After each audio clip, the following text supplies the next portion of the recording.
The morning light filtered softly through the translucent curtains of the bedroom of the two-story house on the outskirts of Boise. The silence was broken only by the sound of police radios and the muffled voices of the uniformed men who filled the once cozy space. Detective Logan Sharp ran a hand through his short-cropped hair and stood for a moment on the threshold of the bedroom. He'd seen a lot of death in his 42 years, but this scene sent a chill down his spine, even for a hardened detective with years of service. On the double bed lay two bodies, Finn and Savannah Dixon, whose wedding had taken place only yesterday, now lay motionless, their hands touching, as if they were reaching for each other at the last moment of life. The faces were serene, with no sign of struggle or suffering, which made the whole picture all the more eerie. The time of death is sometime between midnight and 3 a.m., the CSI said, taking a break from his preliminary examination. I don't see any visible injuries, possibly poisoning, but I'll know for sure after the autopsy. Logan nodded and turned to his partner. Detective Zoe Wright, a 35-year-old woman with a discerning eye and an impeccable reputation as an analyst, was already looking around the room, making notes in her notebook. Two glasses on the bedside table caught her eye. "Champagne," she said, leaning over but not touching the glass surfaces. It looked like they'd had a glass each before going to bed. Typical wedding ritual. "Bag the glasses and the bottle for analysis," Logan ordered, turning to the forensics team. "And check all the food in the house. If it was poisoning, the poison had to have come from somewhere." Zoe, meanwhile, was studying the marriage certificate on the dresser, along with the bride's bouquet and photos of the newlyweds. Finn Dixon, 35, long-haul truck driver. Savannah Dixon, maiden name Harris, 30 years old, a nurse at the city hospital. Married at 3 o'clock yesterday afternoon. She looked up at Logan. The marriage lasted less than 24 hours. Logan went to the window and looked out into the courtyard, where he could still see signs of yesterday's celebration. A few chairs that hadn't been cleaned, colorful ribbons attached to the trees, and the archway under which the ceremony had probably taken place.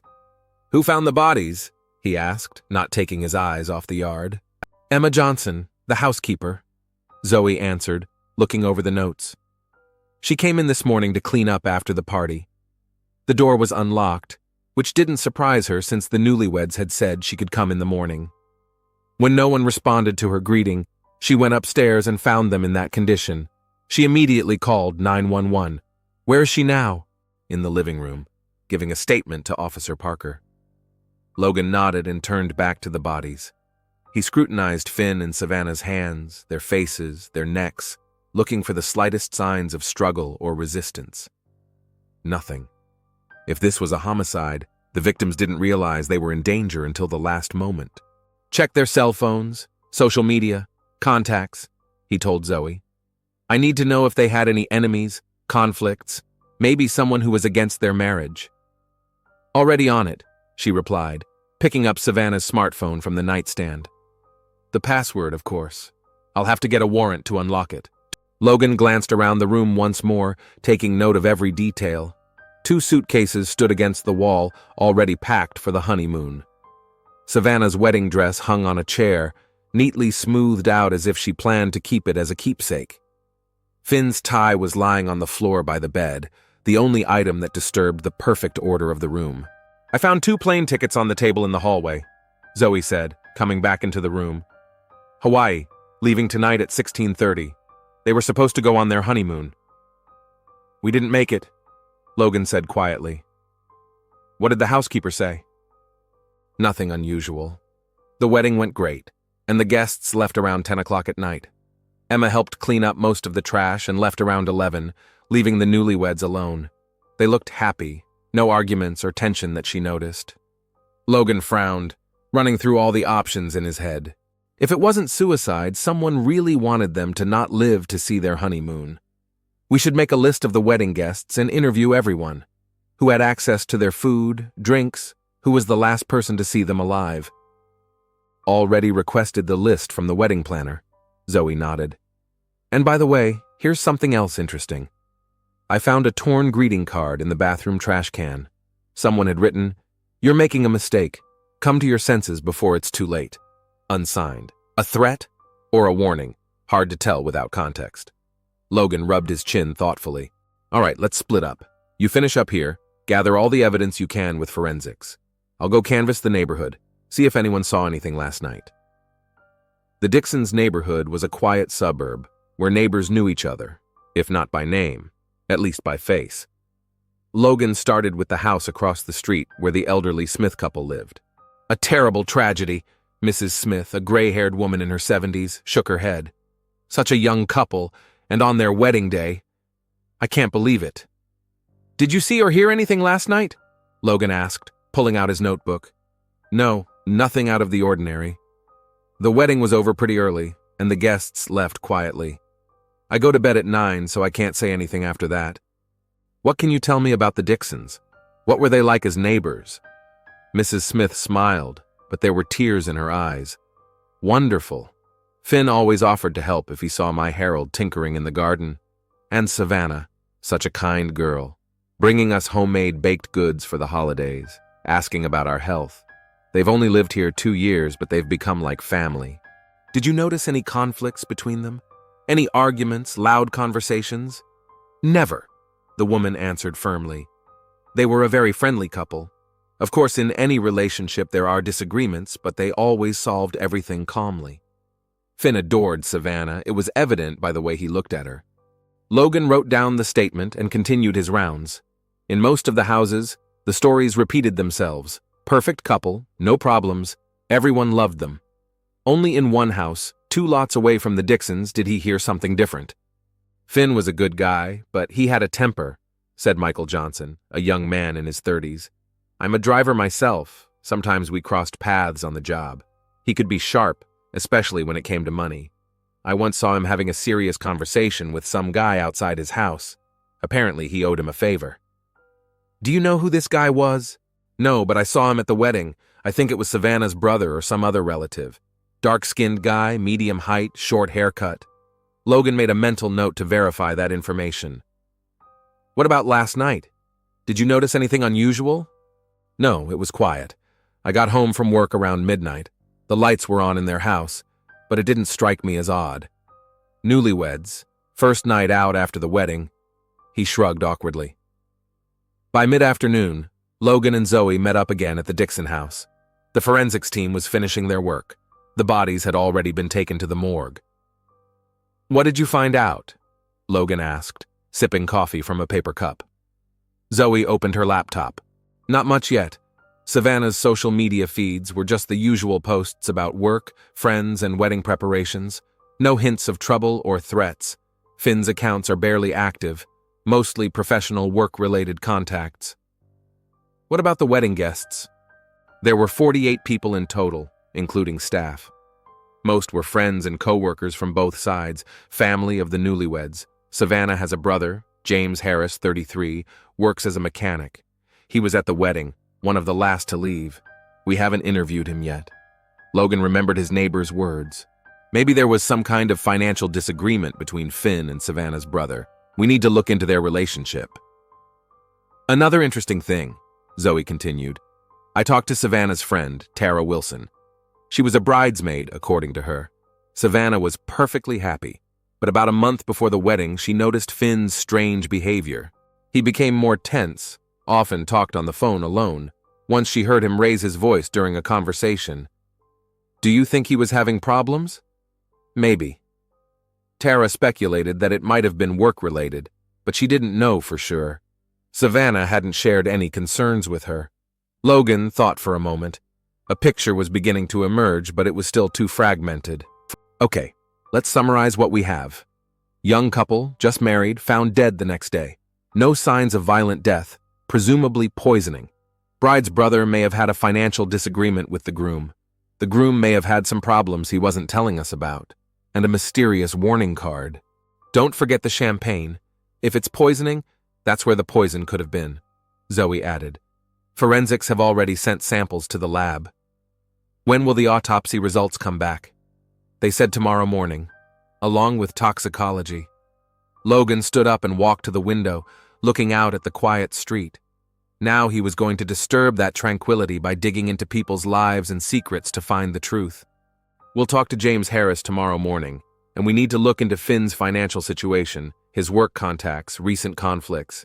If he's had problems, we need to find out what kind and with whom. Or maybe it was just an accident, Zoe suggested. Food poisoning or something? 2 people at the same time? It's unlikely, Logan shook his head. But we'll consider all the possibilities. Until an official cause of death is determined, we can't rule out anything. Before leaving, Logan walked through the house one more time, as if trying to feel the presence of those who yesterday had been alive and full of hope. The wedding photos on the walls, the boxes of gifts in the living room, the 2 rings on the bedside table, all spoke of a life interrupted at its most beautiful moment. The cell phone vibrated in his pocket.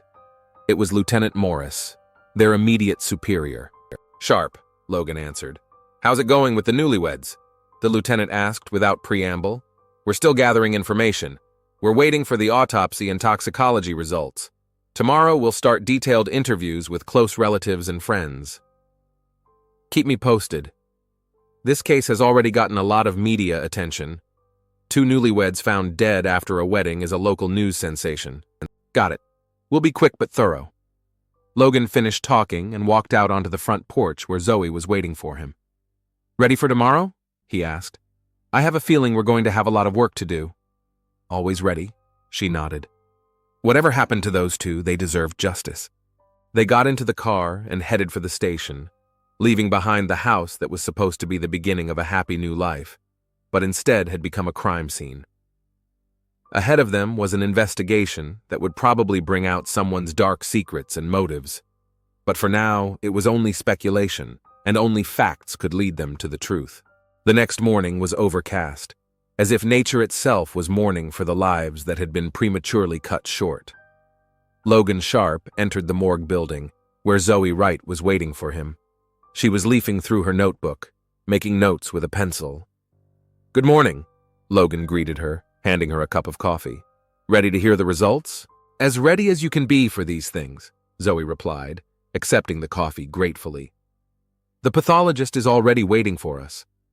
Dr. Henderson, a black man in his 50s with graying temples and a shrewd eye, had already prepared all the materials. His office was littered with folders of test results, but the only one on his desk was the one with Finn and Savannah Dixon's names on it. "Detectives," he nodded to them. "Have a seat. I have all the results on your case." Logan and Zoe settled into chairs across the table. The doctor opened the file and began to lay out the facts in his characteristic methodical tone. The cause of death for both of them was arsenic poisoning. High concentrations of the poison were found in the blood, stomach, and liver tissue. Death occurred sometime between 1 and 2 o'clock in the morning. The poison appears to have been taken with a liquid, presumably alcohol, as it accelerates absorption. "Champagne," Zoe pronounced. "We found 2 glasses on the bedside table. That agrees with my findings," the doctor nodded. The poison took effect quite quickly. The victims probably felt nauseous, dizzy, but couldn't call for help or were too disoriented to realize what was happening. Logan rubbed his chin thoughtfully. "Arsenic. A rather archaic choice for killing these days, isn't it?" "Maybe, but it's still effective," Henderson replied. "And importantly, it can still be purchased legally as part of some rodent and insect repellents. Unless the killer is a specialist, it's a logical choice, affordable and deadly." "Were there any other findings?" Zoe asked. "Anything unusual?" "Nothing remarkable.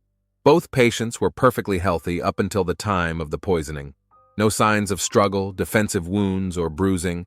They didn't resist and probably didn't realize they had been poisoned until the very end." The detectives thanked the doctor for the information and walked out of the morgue. Now they had confirmation. This was a murder, and a carefully planned one at that. "So someone put arsenic in the newlyweds' champagne," Zoe summarized as they got into the car. "Now we just need to find out who and why." "Let's start with Savannah's brother," Logan decided. "James Harris. According to the information we got yesterday, he might have had a financial disagreement with Finn. James Harris lived in a small house on the other side of town. The auto shop where he worked was right behind the house, an attached garage with a Harris Auto sign. When the detectives pulled up, James was tinkering with the engine of an old Ford. When he saw the police badge, he wiped his hands with a rag and stepped out to meet them. Average height, stout build, short haircut, an intense stare. "Mr. Harris?" Logan began. "Detectives Sharp and Wright from Homicide. We need to ask you some questions about your sister and her husband." James's eyes flashed with concern, but he got over it quickly. "Sure, come on in. I'm sorry for the mess. I wasn't expecting company." Inside, the house was modestly but cleanly furnished. There were several pictures hanging on the walls: James and his sister as a child, Savannah in her nursing uniform at graduation, a family photo of them standing with an older couple, probably their parents. "How long have you lived alone, Mr. Harris?" Zoe asked, noting the absence of any sign of the other man's presence. 5 years since my parents died," James answered, gesturing for them to sit down. "We lived with Savannah at first, but then she met Finn and moved in with him 2 years ago." "How did you feel about their marriage?" Logan asked bluntly. James paused, as if choosing his words. "I wanted my sister to be happy. If Finn was making her happy—" He didn't finish the sentence, averting his gaze. "But," Zoe nudged him, "I think you wanted to say something else." "Finn was, a complicated man, driven, confident. Sometimes it turned into stubbornness and rigidity. But Savannah loved him, and I respected her choice." Logan watched James's reactions carefully. He was tense, but remained calm. "Where were you the night after the wedding, between 10 p.m. and 2 a.m.? "I helped clean up after the party until 11, and then I went home," James answered. "I was here alone, watched TV, and went to bed around midnight." "Can anyone confirm your alibi?" "No, I live alone, as you noticed." Zoe opened her notebook. "One of the Dixons' neighbors mentioned seeing you in an intense conversation with Finn a few weeks before the wedding. What was that conversation about?" James visibly tensed. "It wasn't a big deal, just the usual disagreement." "About?" Zoe didn't back down. "Look, I've been having some financial difficulties. I borrowed money from Finn to expand my business. We discussed repayment terms, that's all." "How big was the debt?" Logan asked. $50,000, James admitted reluctantly. "I was going to open a second shop downtown, but things didn't work out as well as I'd hoped." "And when were you supposed to pay it back?" "A month after the wedding. Finn gave me one last chance to pay it off before they left for another state." Logan and Zoe looked at each other. So much for motive. "Did you go into the newlyweds' bedroom on their wedding day?" Logan suddenly asked. "No, of course not," James answered quickly. "I was only in the living room and the backyard where the ceremony was held." "That's odd," Zoe stretched out. "Because we found your fingerprints on the bedroom doorknob and on the bottle of champagne that was on the bedside table." It was a lie. The fingerprint results hadn't come back yet, but James's reaction was worth the little ruse. He turned pale and clenched his hands into fists. "Yeah?" "I stopped by to congratulate them before they left. And yes, I brought them a bottle of champagne as a gift. A wedding present from the bride's brother. What's the big deal?" "Why did you lie first?" Logan asked. "I didn't lie, I just forgot. This whole thing is too hard for me. My sister is dead." There was anger and pain in his voice. Zoe made a note in her notebook. "Mr. Harris, have you purchased any rodent or insect repellents recently?" "What?" James seemed genuinely surprised. "Yeah, I bought some rat poison about a week ago. I've got rodents in my garage, messing up materials and wires." "Why?" "Just checking," Zoe replied calmly. "Where did you get it?" "A hardware store on Oak Street. I should have the receipt somewhere." "That would be very helpful," Logan nodded. "Mr. Harris, did you know that your sister left a will?" It was another shot in the dark, but James reacted nervously again. "No, I didn't know. We never discussed such things. She was young, healthy, yet she took out a life insurance policy for $200,000, Logan continued. "And the only beneficiary is you, as her next of kin." James looked shocked. "I didn't know that. I swear I didn't know." The detectives asked a few more questions and left, promising to return if more information was needed. When they got into the car, Zoe was the first to break the silence. "He's nervous, and he has a motive. A $50,000 debt that needs to be paid off in a month, and his sister's $200,000 insurance policy. Plus access to the poison and the ability to put it in the champagne," Logan added. "But that's still circumstantial. We need direct evidence." I've requested fingerprint analysis results from the bottle and the glasses. If his footprints are there, that's serious. We also need to see if he actually bought rat poison and what kind, Logan said, and get access to his financial records, see how much debt he had besides Finn's loan. The next stop on their investigation was the home of Finn's parents. The elderly black couple welcomed the detectives into the living room, where a mournfully framed photograph of their son already stood on the mantelpiece. "We really appreciate you trying to find the truth," Mrs. Dixon said, wiping away tears. "Our boy didn't deserve to end up like this, and neither did poor Savannah." "Had Finn mentioned any problems lately?" Logan asked. "Perhaps at work or in a personal relationship." Finn's father, a tall man with a stern look, shook his head. Finn didn't like to share problems. He'd always been independent, figuring things out for himself. But for the past month, he'd really seemed worried. When I'd asked if everything was okay, he'd just brushed it off, said he'd figure it out on his own. "How did he feel about James, Savannah's brother?" Zoe asked. The parents looked at each other. "It's hard to say," Mrs. Dixon replied. Finn respected him as Savannah's brother, but sometimes he said James relied too much on his sister and couldn't solve his own problems. "Did you know that Finn had loaned James a large sum of money?" $50,000, yes, Mr. Dixon nodded. "Finn consulted with me before doing so. I warned him that mixing business and family was risky, but he wanted to help his fiancé's brother, said if James didn't return the money, it would create tension between him and Savannah." Zoe wrote that information down. "From what we understand, Finn and Savannah were planning to move to another state after the wedding?" "Yes, Finn had received an offer from a large trucking company in Oregon," Mrs. Dixon confirmed. "Better conditions, stable schedule. They were going to start a new life there after their honeymoon." "How did James react to the news?" Logan asked. "We don't know for sure, but Finn mentioned once that James wasn't thrilled. Savannah was very attached to her brother, helping him financially and emotionally after their parents died. I think James was afraid of losing that support." The detectives asked a few more questions, and after thanking Finn's parents, they left. On the way back to the station, Zoe reviewed her notes. "A picture is starting to emerge," she said. "James is in debt, dependent on the support of his sister, who's about to move to another state with her husband, plus a $50,000 debt to Finn due in a month. Suddenly, his sister dies. He gets the insurance, and Finn's debt is canceled all by itself." "Too convenient," Logan agreed. "But we still need direct evidence. A lot of people have access to the poison, and there could be other people with motives." At the station, they were waiting for the results of several forensic tests. The first thing they looked at was the fingerprint report. "Bingo," Zoe said as she looked through the document. James Harris's fingerprints were found on the champagne bottle, on the bedroom doorknob, and, most interestingly, on the windowsill in the bathroom adjoining the bedroom. He could have gone up there ostensibly to use the bathroom and actually put the poison in the champagne, Logan suggested. Next was the toxicology report. "The type of arsenic in the victim's blood is consistent with rodent killer brand rat poison," Zoe read. "It's a common brand, sold at most hardware stores.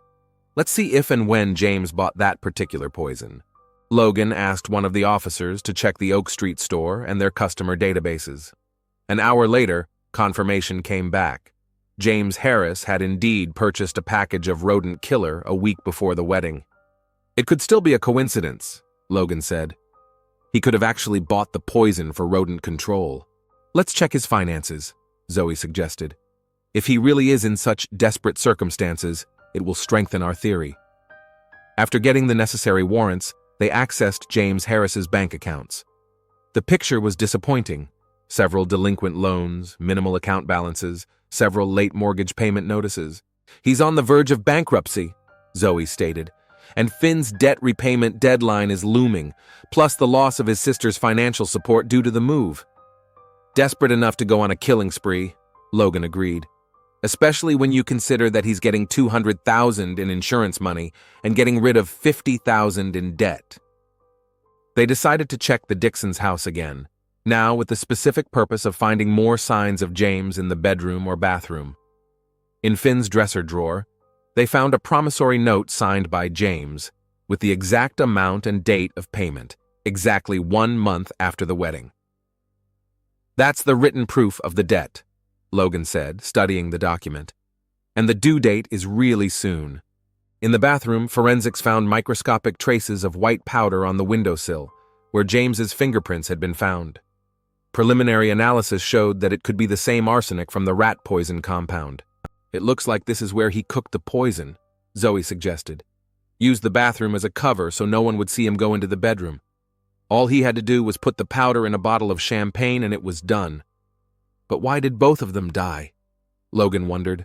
"If James only wanted to get rid of Finn because of his debt, why kill his sister?" Zoe shrugged.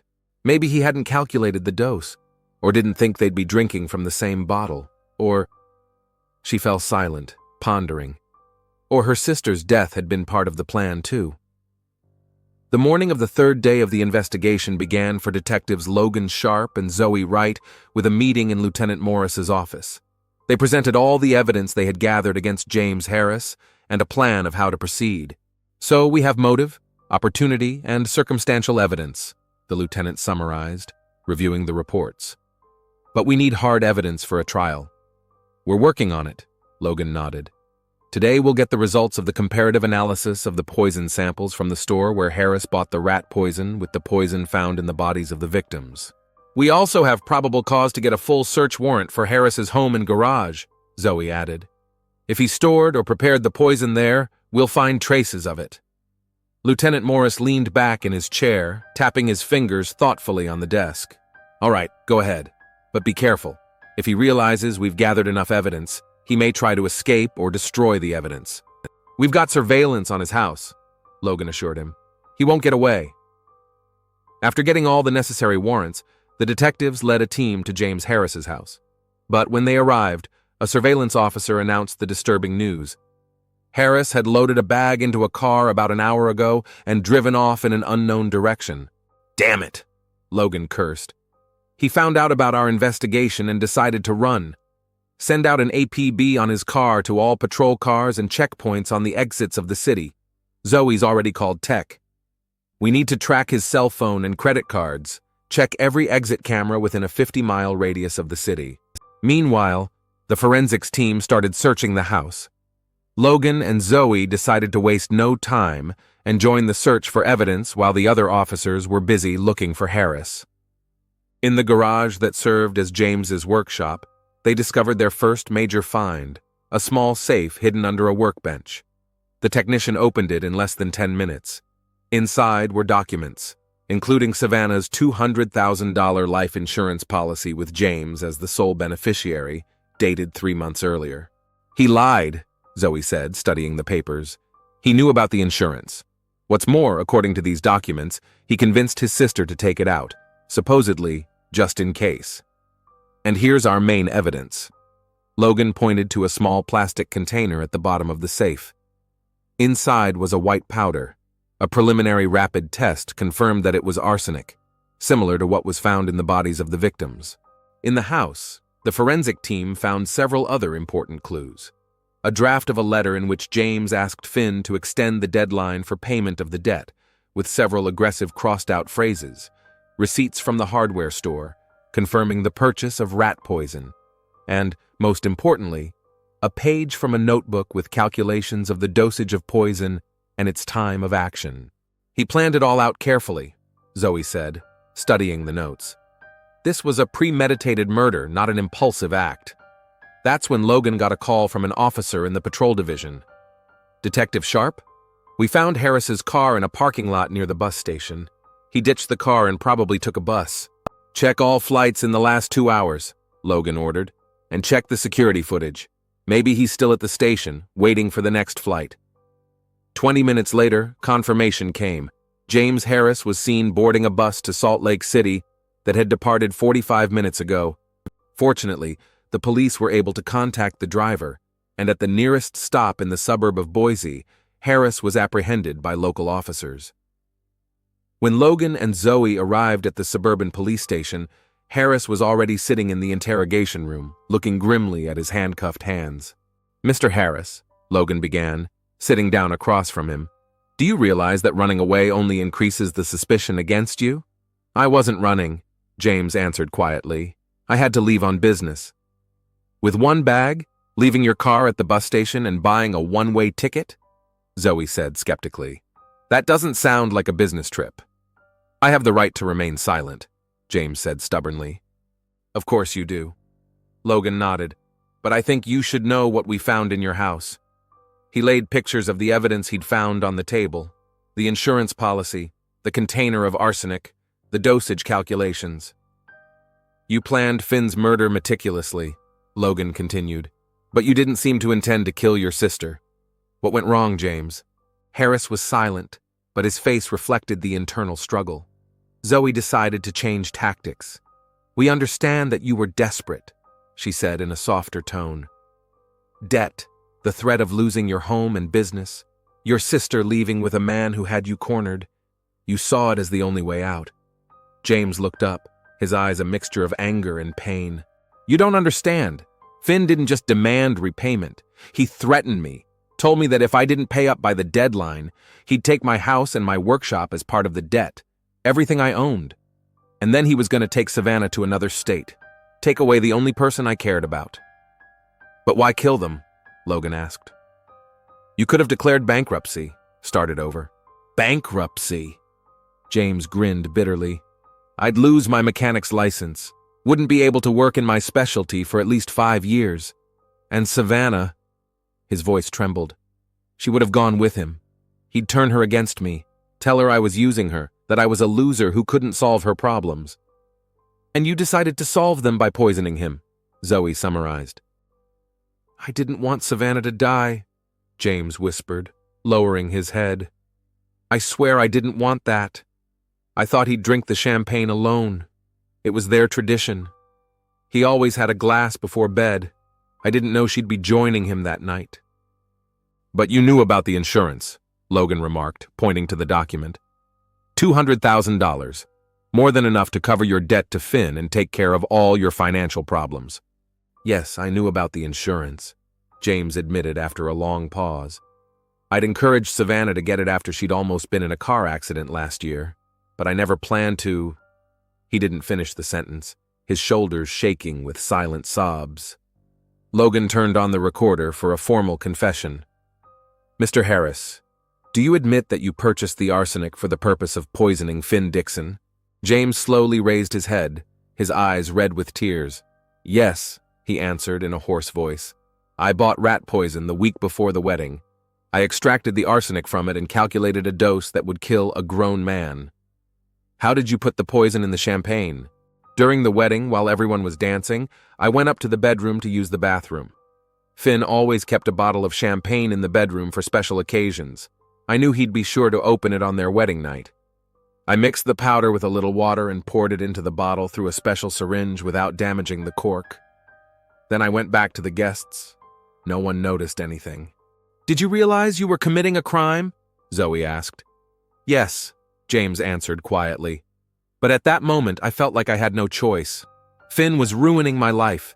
He was going to take everything from me, the house, the business, my sister. I just wanted him gone. Logan turned off the recorder and leaned back in his chair, looking at Harris intently. James Harris, you are under arrest for the premeditated murder of Finn Dixon and the manslaughter of Savannah Dixon. You have the right to remain silent. Anything you say can and will be used against you in a court of law. You have the right to an attorney. If you cannot afford an attorney, one will be provided for you by the state. Do you understand these rights? Yes, James replied faintly. As he was led away, Logan and Zoe stayed in the room, gathering papers. Do you think he's telling the truth? Zoe asked. About not wanting to kill his sister? Logan thought for a moment, remembering all the details of the investigation. Maybe. All of his actions indicated that Finn was the target. But he definitely knew about the insurance policy and should have realized he'd get the money if his sister died. Maybe subconsciously, he was allowing for that outcome. Or maybe he just didn't think about the consequences, Zoe suggested. He'd been so focused on taking Finn out that he hadn't considered all the options. Either way, he'll be held responsible for both murders, Logan concluded. The prosecutor was already preparing the indictment. They returned to the station to complete the formalities, and prepare the final report on the case. Logan compiled all the evidence, witness statements, and the suspect's confession into one folder. The cover page bore the names of the victims, Finn and Savannah Dixon, and the date of their deaths, just one day after they had vowed to be together for the rest of their lives. In the evening, detectives met with Finn's parents to update them on the conclusion of the investigation. "We arrested James Harris, Savannah's brother," Logan reported. "He confessed to the murder." "But why?" Mrs. Dixon asked, her voice shaking with grief and incomprehension. "Why did he kill them?" "Because of the money," Zoe answered simply. Finn had loaned him a large sum of money, and when it came time to pay him back, James hadn't been able to. He'd decided it was easier to get rid of the creditor. "And Savannah?" Mr. Dixon asked. "Why did he kill his sister?" "According to him, it was unintentional," Logan explained. "He wanted to poison only Finn, but the poison was in Savannah's glass." Finn's parents sat holding hands, trying to process what they'd heard. "Such a senseless death," Mrs. Dixon whispered. "If he'd just talked to Finn, I'm sure they could have found a solution. Finn was always willing to help Savannah's loved ones." "Unfortunately, James chose a different path," Logan said, "and now he would have to live with the consequences of his choice." The next day, the preliminary hearing was held. James Harris was formally charged with first-degree murder and manslaughter. The court denied the possibility of bail due to the severity of the crime and the attempted escape. Logan and Zoe watched from the courtroom as Harris was led away back to his cell. His face was lifeless, as if all emotion had left him. "What do you think is going to happen to him?" Zoe asked as they left the courthouse. "Given all the circumstances and a full confession?" Logan shrugged. "He might be able to avoid the death penalty, but he would definitely spend the rest of his life in prison." "Sometimes I wonder," Zoe said thoughtfully, looking up at the frowning sky. "What drives people to do things like this? Did he really think that killing him would solve his problems?" "Desperation," Logan answered. "When a man is cornered, he's capable of the most terrible things. James saw Finn as the cause of all his problems and thought that life would be better without him. But what he hadn't realized was that one crime always leads to other problems." They walked in silence to their cars in the parking lot. Another case had been closed, another criminal apprehended, but it didn't make it any easier. 2 lives had been cut short at their very beginning, and nothing could bring them back. "I'll see you tomorrow," Logan said as he opened his car door. There were already 2 new folders on the lieutenant's desk. Work doesn't wait. "See you tomorrow," Zoe nodded. "And Logan, good job. We solved this case in record time." "That's our job," he replied simply, "to find the truth no matter how bitter." They drove off in different directions, leaving behind another sad story of how greed, desperation, and ill-considered decisions lead to tragedy. The Dixons' case was closed, but the memory of the newlyweds, whose life together lasted only one day, will long haunt all who encounter this story.